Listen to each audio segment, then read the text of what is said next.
nggak ada yang tahu. Kembali ke pornografi yang Anda riset bersama tim Anda ya. Boleh tahu nggak temuan yang paling mengejutkan dari hasil riset Anda dan tim apa soal pornografi di kalangan remaja? Seorang kepala sekolah laporkan kepada saya bahwa dia punya murid SD kelas 1 setiap hari bicara tentang alat vital laki dan perempuan. Dan kemudian apabila disuruh menggambar, dia selalu menggambar itu dan membujuk teman-temannya.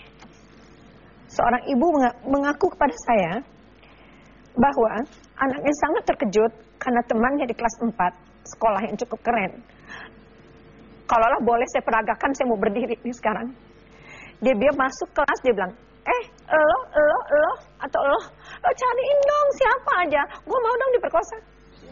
Dengan semua cerita yang Anda tadi ceritakan, apa yang hendak Anda sampaikan kepada kami semua ini? Pertama saya ingin mengatakan bahwa bisa nggak kita tidak menganggap ini hanya sebagai berita gitu. Berita, tetapi bisa nggak kita mendengarkannya dengan hati, tidak dengan telinga. Bukan sambil lalu begitu ya, aja. Ini bencana nasional dan ini ancaman terhadap ketahanan negara. Bisa nggak kita mendengar Justin dengan hati, tidak dengan telinga? Kita bisa nggak dengar Bunga dan semua kasus-kasus yang dipaparkan dan yang kita lihat di media? Karena kami punya banyak sekali, kami mengoleksi berita, baik cetak maupun elektronik gitu. Bagaimana anak SD hamil diperkosa sama temannya SD juga gitu.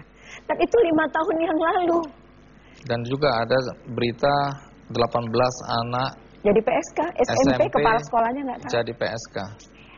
Baik, menarik. Nanti saya akan tanya lebih lanjut karena kembali lagi, apa yang harus dilakukan orang tua untuk pertama tentu mencegah agar anak-anak remaja terutama atau anak-anak yang masih di bawah umur tidak melakukan hubungan seks.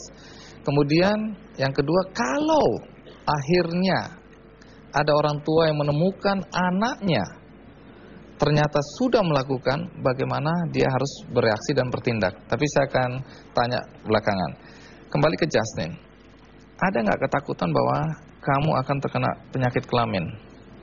Pasti ada lah, Mas.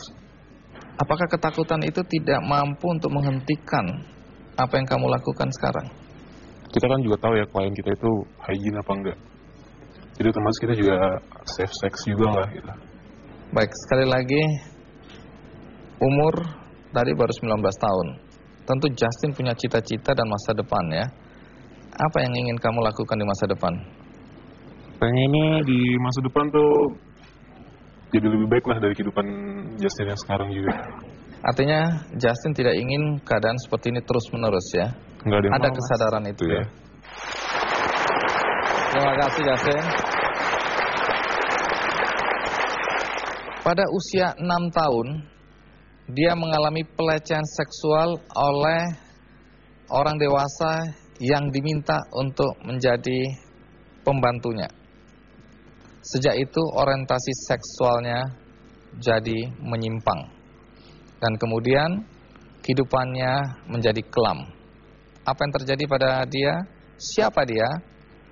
Saya akan segera kembali.